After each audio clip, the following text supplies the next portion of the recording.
The coffee was perfect. That was the first thing Claire Hadley noticed when she stepped behind the counter at Rowan & Coburg Café on a Tuesday morning in late October, the rich, dark smell of freshly ground beans curling through the air like a quiet promise that the day might turn out all right. She had been working there for 3 weeks, and that smell was the one thing capable of pulling her out of bed before 6 in the morning without resentment. The second thing she noticed on that particular Tuesday was that her hands were shaking. Not from the cold, though Portland's autumn had arrived with unusual cruelty that year, pressing its grey weight against the tall glass windows of the cafe. Not from exhaustion either, though she had spent the previous night hunched over her kitchen table, reviewing the stack of bills that had been quietly multiplying since August. Her hands were shaking because of the man who had just walked through the door. Claire had not seen Nathan Cole in 11 years. He looked different, of course. 11 years had a way of doing that to people. The lanky college boy she had loved at 22 was gone.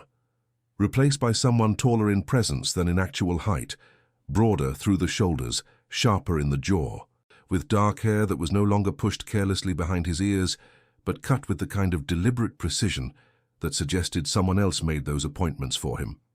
He wore a charcoal coat that probably cost more than Claire's monthly rent, and he moved through the cafe entrance with the unhurried confidence of a man who had never once in recent memory been told to wait. He hadn't seen her yet. Claire pressed her back against the espresso machine and breathed. The morning rush was already building, a line of 4 customers between her and the door, and Marcus, her co-worker, was handling the register with his usual cheerful speed. If she kept her head down, if she stayed focused on the milk steamer in front of her, there was a real chance Nathan Cole would order his coffee, collect his cup, and walk back out into the grey Portland morning without ever knowing she had been standing 10 feet away. That was the plan. It was a reasonable plan. It lasted approximately 45 seconds. "Large Americano, no sugar," Marcus called out, sliding a paper cup down the counter. "Name's Nathan." Claire picked up the cup.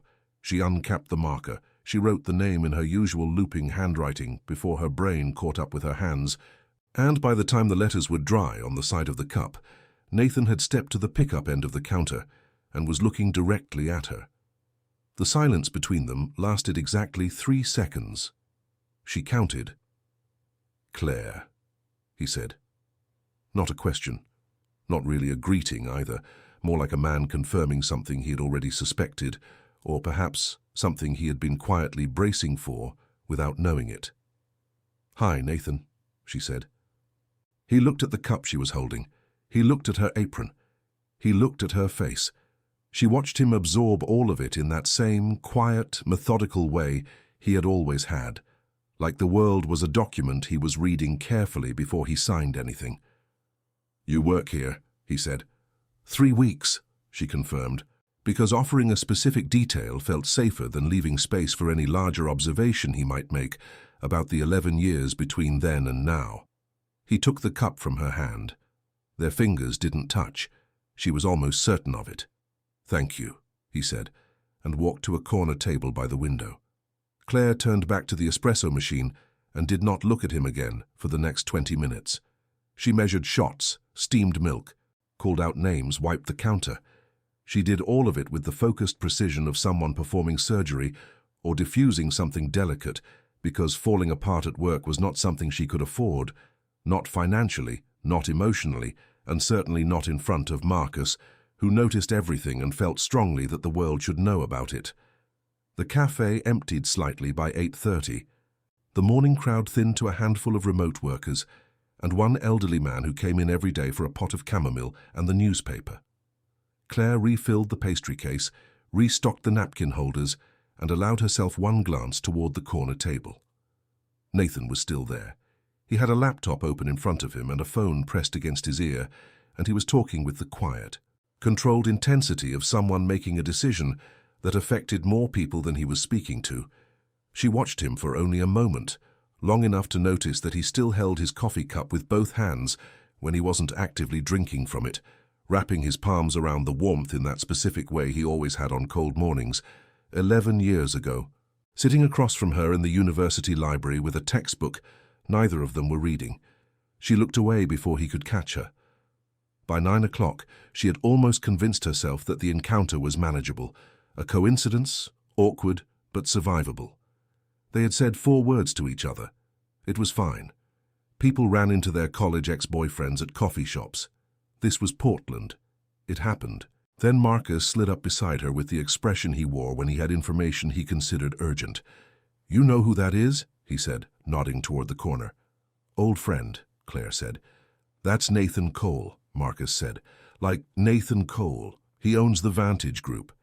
Tech investment firm, real estate holdings, the new development going up on Morrison Street. My roommate works in his building." He paused. "He's worth something like $2 billion. Claire set down the portafilter very carefully. "That's interesting," she said. "You said he was an old friend," Marcus said, clearly not finished. "We went to the same university," she said. "It was a long time ago." Marcus looked like he had several follow-up questions. He had the good sense not to ask them, but only because a customer had appeared at the register, and Marcus's professional instincts were stronger than his curiosity, though not by much. Claire spent the next hour and a half moving through her shift with the mechanical efficiency of someone operating on muscle memory, while their mind was engaged somewhere else entirely. She made drinks. She smiled at customers. She refilled the pastry case a second time. She did not look at the corner table. She thought about the last time she had seen Nathan Cole. May, 11 years ago, the week after graduation. She thought about the argument that had ended with her walking out of his apartment at 2 in the morning with her jacket half on, and tears she refused to let fall until she reached the stairwell. She thought about the letter she had written and never sent, not a dramatic, theatrical letter, but a quiet one, the kind that said simply, "I think we were right for each other, and I think we both chose wrong, and I don't know what to do with that."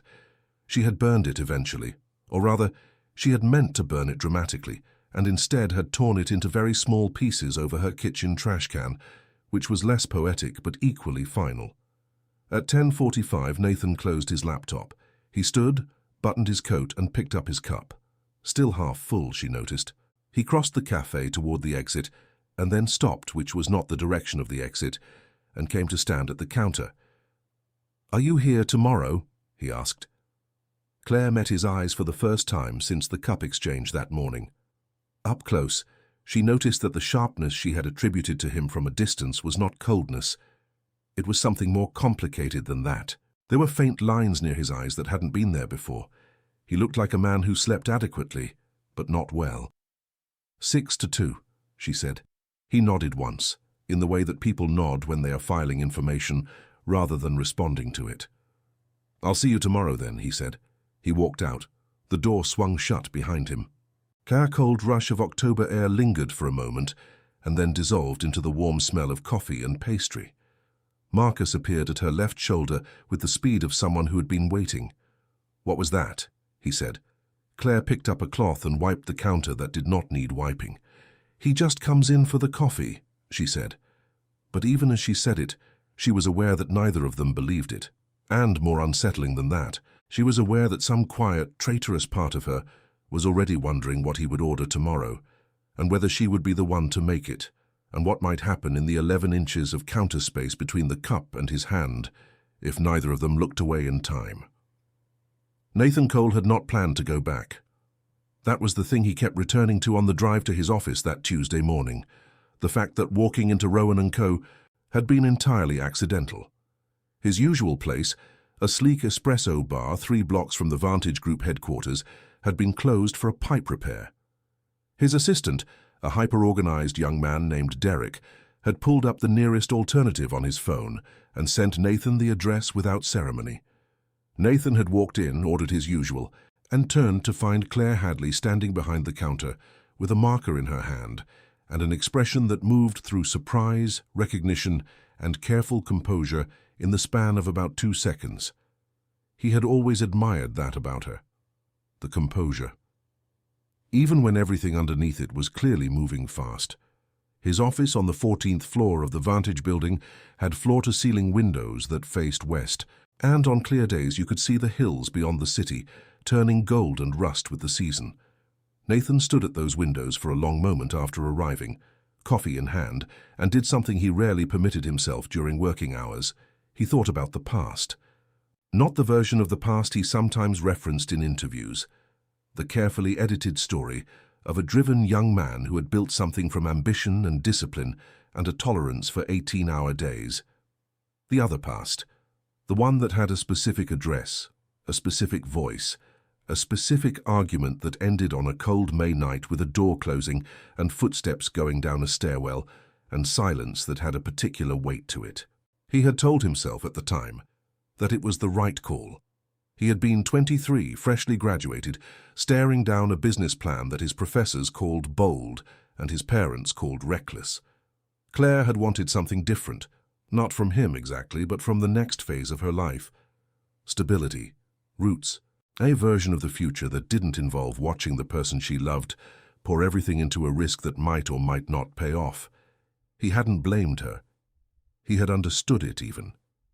And he had let her go with the quiet, devastating efficiency of someone who believed that love at a certain point became a decision rather than a feeling. What he had not anticipated was how long the decision would echo. Derek knocked and entered with the morning briefing at 9 sharp, and Nathan set the past aside with the practiced ease of someone who had been doing it for a decade. There were 3 acquisitions under review, a board presentation on Thursday, and a site meeting downtown at noon. The day filled itself in around him the way days always did, purposeful, structured, leaving little room for anything that wasn't directly productive. He did not mention Claire to Derek. There was nothing to mention, he told himself. An old acquaintance, a coincidence. Portland was not a large city. He went back the next morning anyway. Claire had spent the previous evening doing what she always did when something unsettled her. She cleaned her apartment with focused, almost aggressive thoroughness, reorganized the bookshelf by color rather than author because it required enough concentration to crowd out thinking, and then sat on her kitchen floor at 11 o'clock eating crackers and having a perfectly calm, rational argument with herself about the fact that Nathan Cole meant nothing to her anymore, and his returning to the cafe tomorrow meant even less. She won the argument. She was not convinced by it. Her apartment was small but carefully arranged, the kind of space that reflected a person who had learned to make the most of limitations without ever quite making peace with them. She had moved to Portland from Seattle 2 years earlier, following a job offer from a marketing firm that had seemed promising and turned out to be neither stable nor particularly fulfilling. The firm had downsized in the spring, and Claire had spent the summer contracting, freelancing, and quietly depleting the savings account she had spent 3 years building. The cafe job was a bridge, she told herself, a practical, temporary measure while she figured out the next step. She was 33 years old and she was still using the word temporary in reference to her life, which was not something she examined too carefully. She had a small circle of friends in Portland, Jess, who was a landscape architect and relentlessly optimistic, and Tom, who was a high school English teacher and relentlessly the opposite. She had not told either of them about seeing Nathan. Jess would want to talk about feelings, and Tom would want to talk about the statistical probability of running into an ex-boyfriend who had become a billionaire, which was the kind of conversation that required more emotional energy than Claire had available on a Wednesday morning before her shift. She arrived at the cafe at 5:50, changed into her apron, and set up the espresso machine with the particular focus of someone who has decided that today will be entirely unremarkable. Nathan walked in at 7:43. She knew because she had not been watching the door. She had been very deliberately not watching the door, which meant she had been watching it in her peripheral vision with the attention of someone watching a pot they were certain would not boil. And so she registered the precise moment he came in, without technically having been looking for him. He ordered the same thing, large Americano, no sugar. He waited at the end of the counter. This time, when she slid the cup across to him, he didn't move away immediately. "How long have you been in Portland?" he asked. 2 years, she said. "You?" "I have an office here. I split time between here and New York." He paused. "I didn't know you were here." "It's a big city," she said. Something moved across his expression. Not quite a smile, not quite something more serious. A middle category she didn't have a name for. "It's not that big," he said. He took the cup and went to the same corner table. Claire turned back to the machine. This became, over the following 2 weeks, a pattern. Nathan arrived each morning between 7:30 and 8, ordered the same drink, exchanged a small number of carefully measured words with Claire over the counter, and then retreated to his corner table with his laptop and his phone calls. The conversations were brief and surface level. The weather, the neighborhood, whether the cafe had always used this particular coffee roaster. Nothing that pressed against the 11 years of silence between them. But Claire noticed things. She noticed that he always looked at his phone with a slight tension in his jaw that relaxed the moment he set it down. She noticed that he sometimes sat with his coffee going cold beside him, staring at nothing in particular with an expression she couldn't read from across the room. She noticed that he never met anyone at the cafe, no colleagues, no friends, no one who called his name when they walked in. For a man who ran a company that employed several hundred people, he moved through the world with a striking degree of solitude. It was on a Friday, the third week of this quiet routine, that Jess came into the cafe for the first time. She arrived at 8:15, sat at the counter, and ordered a latte with the casual authority of someone who had been making dairy decisions her whole life. Then she looked around the cafe with the particular alertness that meant she was cataloguing information, which with Jess was as natural and unstoppable as breathing. "Who's the man in the corner?" she asked. "Customer," Claire said. "He keeps looking over here," Jess said. "He's probably bored," Claire said. Jess looked at her with the expression she used when she considered an answer technically responsive, but fundamentally dishonest. "Claire." "His name is Nathan Cole," Claire said, because it was easier than the silence. "We dated in college. It's fine. It's old news." Jess turned slowly on her stool and looked at Nathan Cole with the completely undisguised curiosity of someone who had never once in her life been accused of subtlety. "He's very attractive," she said. "Jess, and he is absolutely still looking at you. Can you please drink your latte?" Jess turned back, wrapped both hands around the cup, and smiled into it. "This is not old news," she said quietly. "This is very current news." Claire did not respond to that, but she was aware with a clarity she found deeply inconvenient that when she moved to the far end of the counter to take a new order, she tracked, without meaning to, without deciding to, whether Nathan's eyes followed. They did. And the part of her that had spent 11 years being sensible and practical and firmly oriented toward the future, understood, for the first time in a long time, that sensible and practical might not be enough to hold a line against whatever was building in the quiet corner of that cafe every morning. She just didn't know yet what it was building toward, or what it would cost her when it arrived. The envelope arrived on a Monday. Claire found it wedged between a utility bill and a grocery store circular when she checked her mailbox before her morning shift, a standard white envelope with the return address of a legal firm she didn't recognize.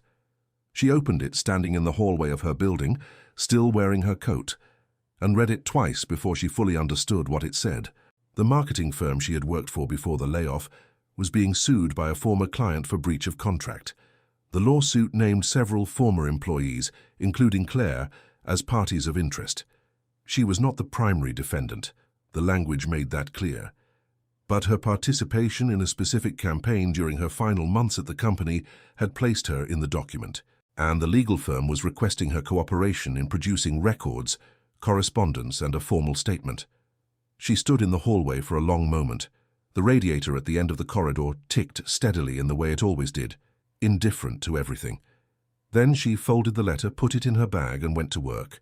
She made it through the first 2 hours of her shift on autopilot, the muscle memory of the espresso machine, the rhythm of the morning rush, the mechanical comfort of having a sequence of tasks that required her hands and enough of her brain to prevent the rest of it from spiraling.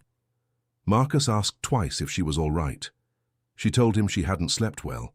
He accepted this because it was plausible, and because Marcus, for all his curiosity, was fundamentally kind. Nathan arrived at 7:52.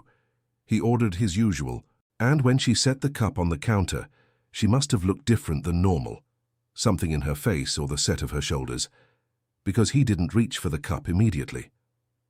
"You look like you've had bad news," he said.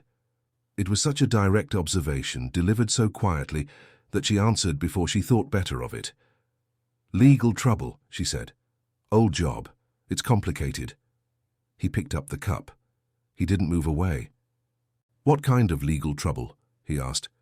The kind where I didn't do anything wrong but I'm still named in something, she said. He was quiet for a moment, in the way that she had come to recognize over these weeks. Not an empty silence, but a thinking one. The kind that meant he was actually processing what she said, rather than preparing his next sentence while she finished her last. Do you have a lawyer? He said.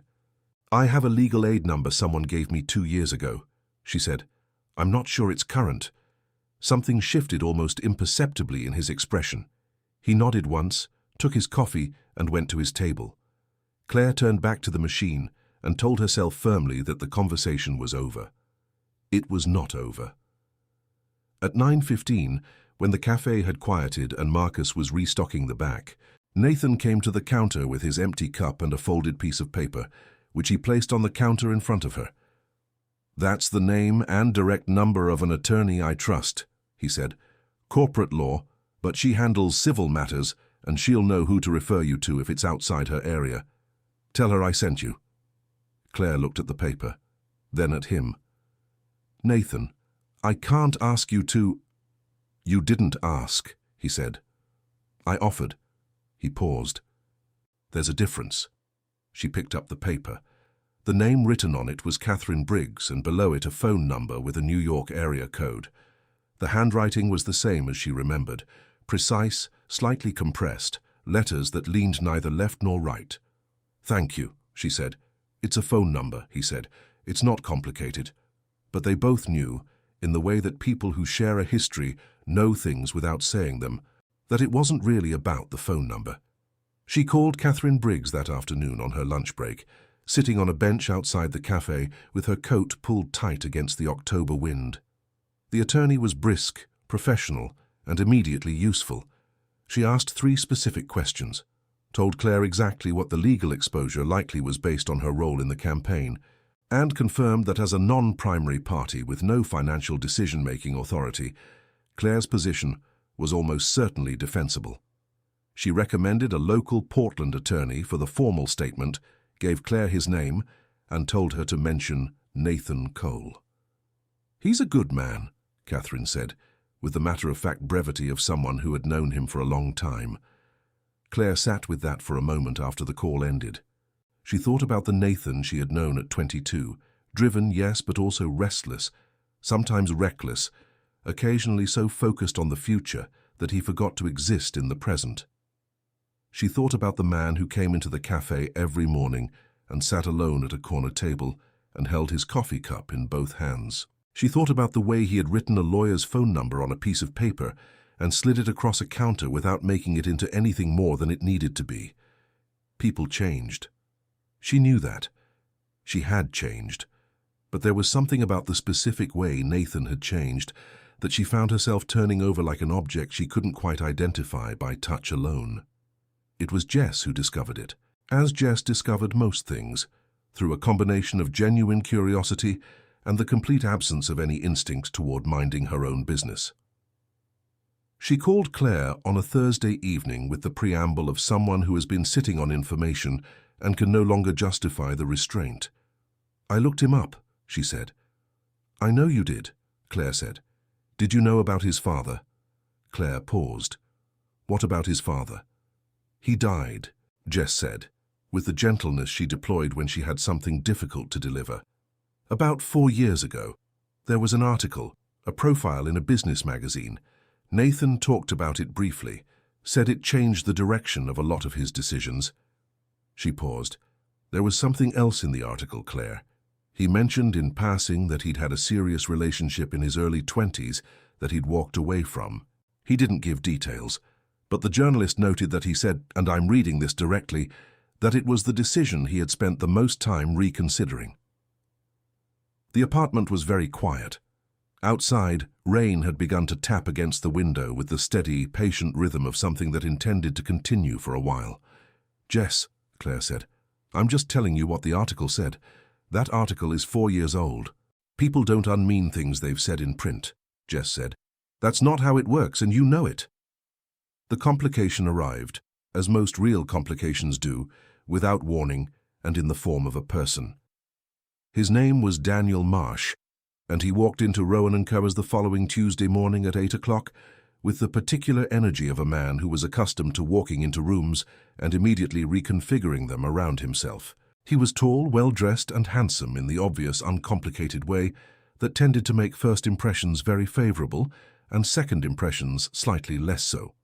He ordered a cortado, sat at the counter, and introduced himself to Claire within 4 minutes of arriving, which was either confidence or an absence of self-awareness, and she had not yet determined which.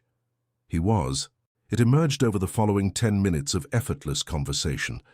A freelance architect who had recently relocated to Portland and was working on a residential project in the Pearl District.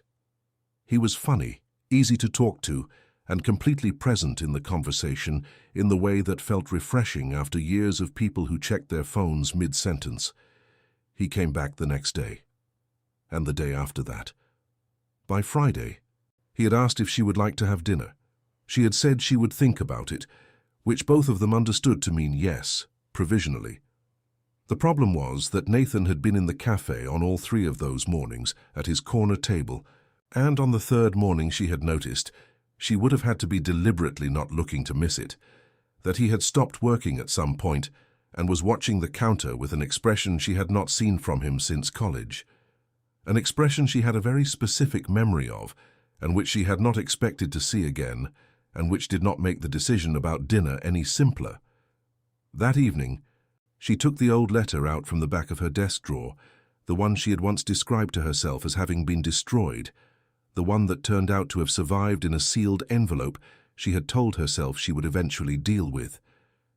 She had never burned it, she had never torn it, she had folded it and placed it somewhere she didn't have to see it, and had spent 11 years being very committed to not thinking about it.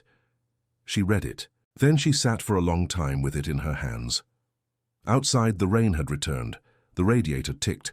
The city moved on around her with its ordinary, indifferent momentum.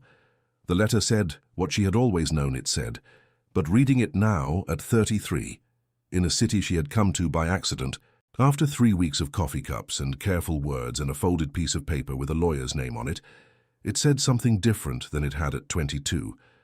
Or perhaps it said the same thing and she was finally ready to hear it. She put the letter on the table. She picked up her phone. She stared at it for a long moment. Then it rang. Unknown number, Portland area code. "Claire Hadley?" said a voice she didn't recognize. "My name is Robert Finch. I'm the attorney Catherine Briggs referred you to. I've reviewed the preliminary documents and I need to speak with you urgently about something we found." Her stomach dropped. "What did you find?" she said. There was a pause on the other end of the line, the kind of pause that had weight to it. "The lawsuit against your former employer," Finch said carefully, "appears to have been filed by a company with direct ties to someone who has a personal interest in your specific involvement in this case. We don't believe this is coincidental." Claire gripped the phone. "What do you mean, a personal interest?" she said. Another pause. Then, "Miss Hadley, do you know a man named Daniel Marsh?"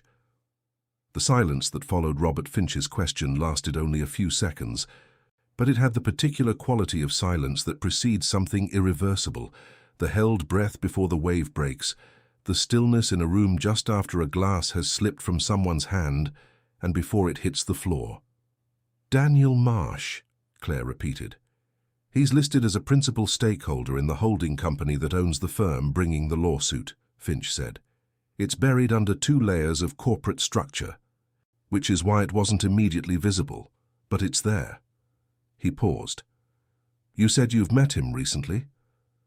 "He came into the cafe where I work," she said. 5 days ago. He's been coming in every morning." She stopped. The pieces were assembling themselves in her mind with a cold, mechanical clarity. "He asked me to dinner." Finch was quiet for a moment. "Did you accept?" "I said I'd think about it. I would encourage you not to," he said. "I don't know his precise motivation yet, but the connection between him and this lawsuit is not coincidental. Someone with this kind of legal and financial leverage doesn't accidentally befriend a named party in their own case." He paused again. "Miss Hadley, Is there anyone in your life with significant resources who might be a target here? Someone connected to you that another party might want to pressure or expose? Claire closed her eyes. Nathan. She didn't sleep. She spent the night sitting at her kitchen table with her laptop open, reading everything she could find about Daniel Marsh. And there was more than she expected.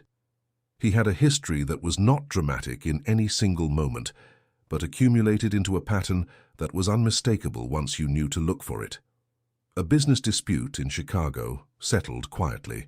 A restraining order filed by a former partner, later withdrawn. A company he had been involved with that had dissolved under circumstances a journalist had described, in a single careful sentence, as contentious.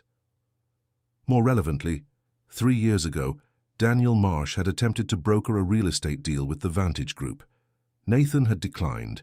The details of why were not public, but a comment from a Vantage spokesperson at the time had used the phrase failure to meet our standards of transparency, which in corporate language was about as direct an insult as was legally publishable. Daniel Marsh had not forgotten. The lawsuit against Claire's former employer was real. The breach of contract claim was legitimate on its surface. But her inclusion in it, as a junior employee with no financial authority, served a specific function.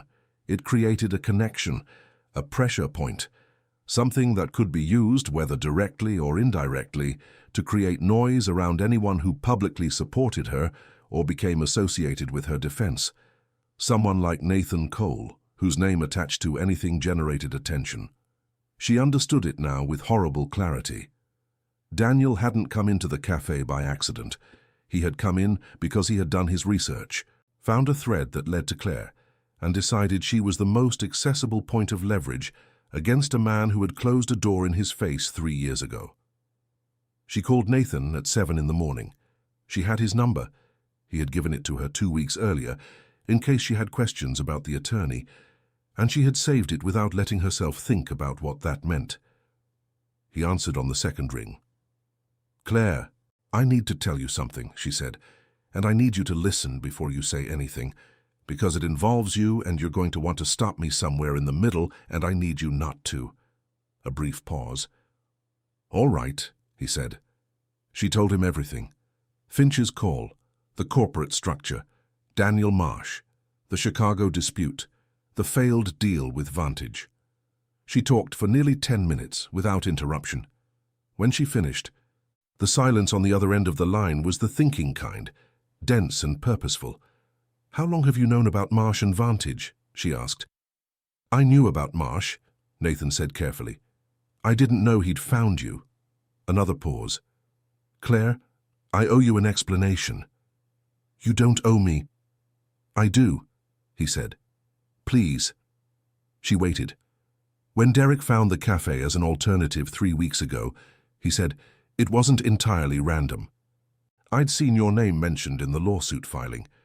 It crossed my legal team's desk because of the tenuous connection to a property deal we'd been reviewing that involved your former employer's client. I didn't know you were in Portland. I didn't know you were working there. But when I walked in and saw you, I understood immediately that the connection wasn't coincidental from Marsh's side, even if my ending up there was." He stopped. "I should have told you immediately. I didn't because I wasn't sure what I was walking into and because—" He stopped again. "Because why?" she said. "Because seeing you made everything more complicated than it was supposed to be," he said quietly. "And I handled that by pretending the professional concern and the personal history were two separate things I could manage independently. Which was, as it turns out, not my best decision." Claire sat with that for a moment. "That's a very Nathan Cole way of describing it," she said. She heard something on the other end of the line that might have been a quiet exhale that was almost a laugh. "I know," he said. Robert Finch moved with the efficient speed of someone who had been waiting for exactly this kind of clarity. Within 48 hours, he had documented the corporate chain connecting Daniel Marsh to the lawsuit and filed a motion to have Claire's involvement formally challenged on the basis of manufactured standing. Catherine Briggs, from New York, provided a supporting affidavit. The legal team Nathan quietly deployed in the background. He told Claire about it after the fact, and she was too relieved to argue about it. Produced 3 years of documentation from the failed Vantage deal that established Marsh's motive with uncomfortable precision. Daniel Marsh came into the cafe one last time on a Wednesday morning. He sat at the counter, ordered his cortado, and smiled at Claire with the practiced ease of a man who didn't yet know the ground had shifted. "Have you thought about dinner?" he said. "I have," Claire said. She set his cup down in front of him. "I found out some things." His smile didn't disappear. It recalibrated, very slightly, in the way that expressions do when the person behind them is deciding how much they've been exposed. "Things," he repeated. "About the lawsuit," she said, "and about you. And about a real estate deal that didn't go the way you wanted 3 years ago." She held his gaze steadily. "I think you should talk to your attorney." He left without finishing his coffee. He didn't come back. 2 weeks later, the legal firm withdrew Claire's name from the lawsuit entirely. Finch called to tell her on a Friday afternoon, and she stood in the back room of the cafe and breathed for a long moment, with her hand pressed flat against the wall, just feeling the solidity of it. Nathan was at his corner table when she came back out. She crossed the cafe and sat down across from him, which she had never done before. He looked up from his laptop with the expression of a man who had been waiting for this without being certain it would happen. "It's done," she said. "I know," he said. "Finch called me too."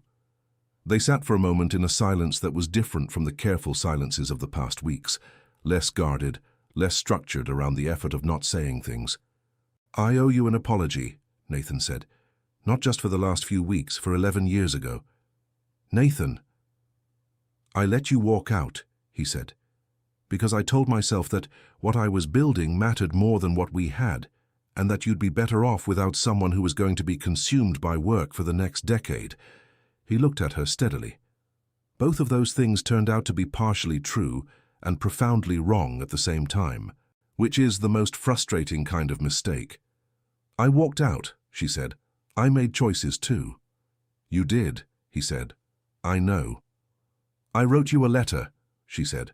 "Afterward. I never sent it." He was quiet for a moment. What did it say? She thought about the letter on her kitchen table, the words she had read at 33 that meant something different than they had at 22. "It said that I thought we were right for each other," she said, "and that I thought we'd both chosen wrong." Nathan was very still. "I've had approximately 11 years to consider that," he said quietly, "and I think you were correct." Outside the cafe windows, Portland was doing something unusual for late November. The clouds had broken in the late afternoon, and actual sunlight was coming through at a low golden angle, the kind that made the wet streets look briefly like something worth painting. Claire noticed it, because it was the kind of thing you noticed when you had been holding your breath for a very long time and had just, without quite deciding to, let it go. "I don't want to do the thing where we pretend the 11 years didn't happen," she said, "or the thing where we act like we're 22 and start over from scratch. We're not the same people." "No," he agreed. "But I'd like to have dinner," she said. "Not as old friends catching up, not as a professional courtesy, as—" She paused, because she was 33, and she had earned the right to say what she meant. "As two people who have 11 years of information about themselves that they didn't have before, and might find the conversation interesting." Nathan looked at her with an expression she finally had a name for. It was the one she had seen from across the cafe on the morning Daniel Marsh had been at the counter, and it was the one she remembered from the university library 11 years ago, and it was the one that meant, she understood now with complete certainty, that whatever else Nathan Cole had become in the intervening years, this particular expression had always meant the same thing. "I think the conversation would be very interesting," he said. She stood up. She had 3 more hours on her shift. The espresso machine was waiting, Marcus was covering the counter alone, and Portland's brief window of November sunlight was already beginning to soften toward dusk. 7 o'clock, she said. "You pick the place." "I'll have Derek find somewhere," he said. "Not a cafe," she said. "Not a cafe," he agreed. She walked back behind the counter. Marcus looked at her, looked at the corner table, and looked back at her with the expression of someone assembling a conclusion they were extremely pleased with. "Don't," she said. "I wasn't going to say anything," he said. "You were absolutely going to say something." "I was going to say," Marcus said with great dignity, "that you look different than you did this morning." Claire turned to the espresso machine. She began preparing the next order with the steady, familiar movements of someone who had been doing this long enough to do it well. And for the first time in a long time, the word temporary did not appear anywhere in the thought. Behind her, in the corner by the window, she heard the quiet sound of a laptop closing. The restaurant Nathan chose was nothing like what Claire had expected. She had braced herself for somewhere impressive, the kind of place with no prices on the menu and a sommelier who materialized silently at your elbow and lighting designed specifically to make everyone look like the best version of themselves. She had spent 40 minutes standing in front of her closet, telling herself it didn't matter what she wore, and then wearing the green dress she had bought 2 years ago and never found an occasion for, which told her more about her actual emotional state than any amount of self-talk had managed. Instead, the address Nathan had sent her led to a small Italian restaurant on a quiet street in the Northwest District, the kind of place with mismatched chairs and candles in old wine bottles, and a handwritten menu on a chalkboard that changed based on what the owner had found at the market that morning. It was warm and unhurried, and smelled of garlic and rosemary, and the host greeted Nathan by name in a way that suggested familiarity, rather than the performed recognition that expensive restaurants offered their wealthy regulars. "You've been here before," Claire said when they were seated at a corner table near the window. "My father used to bring me here," Nathan said. "When I first opened the Portland office, he'd fly in from Cincinnati and insist on this place specifically because, and I'm quoting directly, any restaurant that can't fit its whole menu on one chalkboard has fundamentally misunderstood the purpose of food." Claire smiled. "I would have liked your father." "He would have liked you," Nathan said. Then, with the slight pause of someone choosing honesty over deflection, "He actually asked about you. A few years after graduation, he asked if I was still in touch with the girl from my literature class."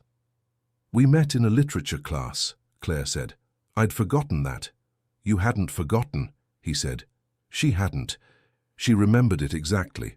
A seminar on American novels, 12 students around an oval table, and Nathan Cole arguing with quiet intensity about the ending of a Steinbeck novel, while she sat across from him thinking that he was either going to be someone worth knowing or someone worth avoiding, and being unable to determine which for approximately 3 weeks before the question resolved itself on its own. "No," she admitted. "I hadn't forgotten."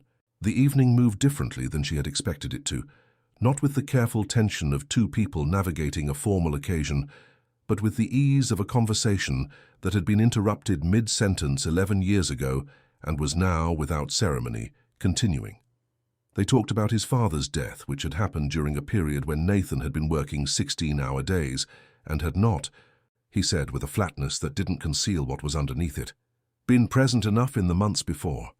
They talked about Claire's years in Seattle, the marketing job, the slow erosion of a career she had never been fully committed to because she had chosen it for practical reasons rather than genuine ones. They talked about what they had each believed at 22 that they no longer believed, and what they had doubted then that they had since found to be true. She told him about the letter, not just that it existed, but what it had actually said, the full version, not the edited summary she had offered across the cafe counter. He listened without interrupting. When she finished, he was quiet for a long moment. "I wrote one too," he said. Claire looked at him. "Never sent it," he said. "Obviously. I'm not sure I even finished it." He turned his water glass in a slow circle on the tablecloth. "I got as far as, I think I told myself this was the right decision because admitting it was the wrong one would have meant stopping, and I didn't know how to stop. And then I think I got a phone call about a funding round, and the moment passed and I never went back to it." "Where is it now?" "Gone," he said. "I moved offices twice. It didn't survive." "Mine did," she said. 11 years in a desk drawer. He looked at her with the expression she had named the night before dinner, sitting in her apartment, finally allowing herself to identify it for what it was. "I know what that means," he said quietly. "I know you do," she said. They stayed until the restaurant was nearly empty and the owner, a compact, cheerful man named Sal, who had known Nathan for 6 years and showed absolutely no restraint in expressing opinions about everything from the wine selection to the weather, brought them 2 small glasses of limoncello that neither of them had ordered and told them it was on the house because they had been talking like people who had important things to say, and he didn't want to interrupt with a bill. Walking out into the November night, the air was cold and clean, the street lamps making the wet pavement shine amber and gold. They walked without a particular destination, which was not something Nathan appeared to do often. She could sense the slight adjustment in him, the recalibration of someone who was accustomed to moving purposefully between scheduled points and was choosing deliberately to simply walk. "Can I ask you something?" she said. "Yes." "The morning you walked into the cafe," she said. "When you found out it wasn't random, that the Marsh connection existed, you stayed anyway. Every morning for 3 weeks, you stayed." He was quiet for half a block. "The professional concern was real," he said. "I wasn't lying about that. I needed to understand what Marsh was doing and whether you were in genuine legal danger." He paused. "But I would be significantly misrepresenting the situation if I implied that was the primary reason I kept coming back." "What was the primary reason?" He stopped walking. They were standing under a maple tree that had held onto a few last leaves, copper-colored, trembling slightly in the cold air above them. "You handed me a coffee cup," he said, "and said my name in a way that made 11 years feel like a very thin piece of paper."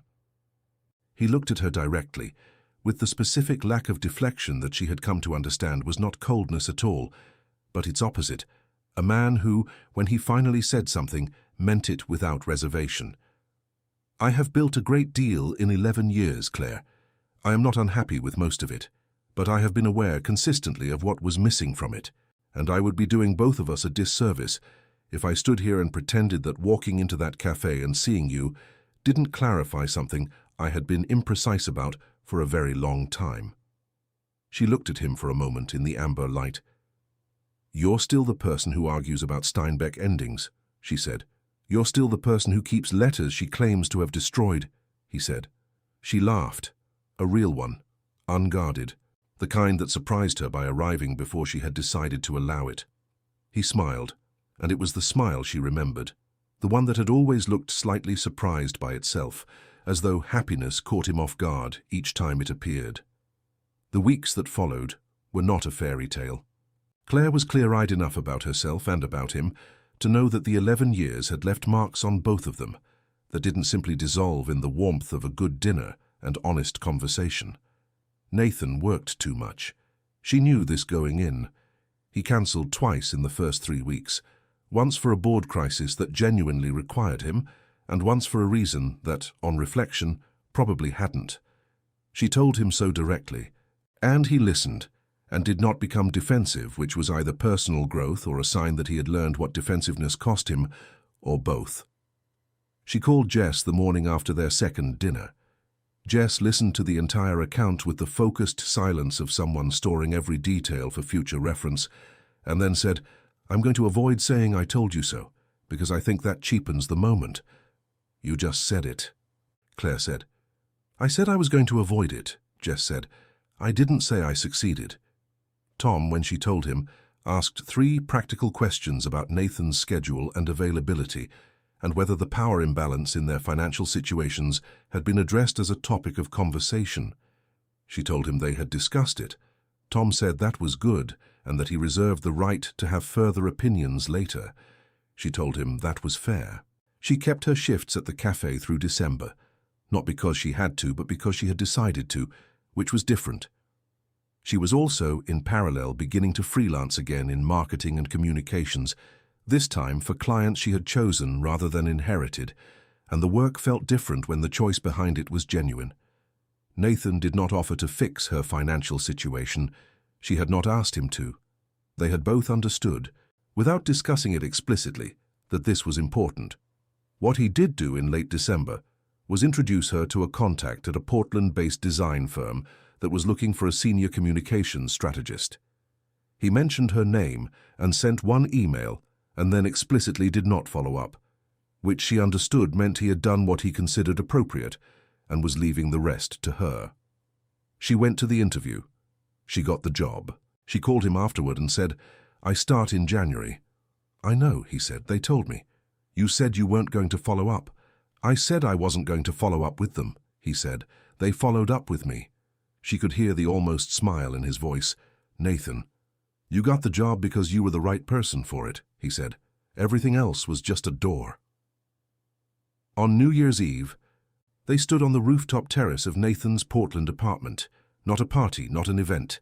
Just the two of them, and the city below spread out in its grid of lights, and the sound of distant celebrations rising from the streets like warmth. She had the letter in her coat pocket. She had brought it without fully deciding to, the way you sometimes bring the thing you need without consciously packing it. "I want to read you something," she said. He turned from the view. She took out the letter, worn at the folds now, the paper softened by time and one too many readings, and she read it aloud. The full version. Every line. Her voice was steady. When she finished, the city was still making its noise below them, indifferent and celebratory, and the air was cold and clear. "That's a good letter," Nathan said. "I know," she said. "I've had 11 years to appreciate it." She folded it carefully. Then, with a deliberateness that felt nothing like the impulsive gesture it might have appeared, she walked to the edge of the terrace and let it go. The wind took it immediately, lifted it up and away into the dark above the city lights, gone in seconds, leaving nothing but the clean, cold air and the sound of the new year beginning somewhere below. Nathan came to stand beside her. His hand found hers, and she let it. "That was the last thing you were holding on to," he said. "It served its purpose," she said. "I don't need it anymore." Below them, Portland counted down and erupted into sound, voices and music, and the bright scatter of fireworks opening over the river, painting the clouds from beneath in colors that lasted only a moment before fading into the dark. She watched them with her hand in his, and thought about the 22-year-old who had written that letter and the 33-year-old standing on this rooftop, and understood that they were the same person, continuous, and that the 11 years between them had not been wasted. They had been the distance necessary to arrive at this exact point, with enough knowledge of herself to know what she was choosing and why. She was choosing this. Not the money, not the history, not the comfortable narrative of two people finding their way back. She was choosing the man who held his coffee cup in both hands on cold mornings, who wrote a lawyer's name on a piece of paper without making it into more than it needed to be, who had said, "I think you are correct," with the simplicity of someone who had finally stopped arguing with a truth he'd known for a long time. "Happy New Year," Nathan said quietly. "Happy New Year," she said. The fireworks opened above the river one final time, brilliant, brief, and entirely real, and the city moved into January carrying everything it had always carried, plus two people on a rooftop who had taken 11 years to finish a conversation and had at last decided not to rush the rest of it.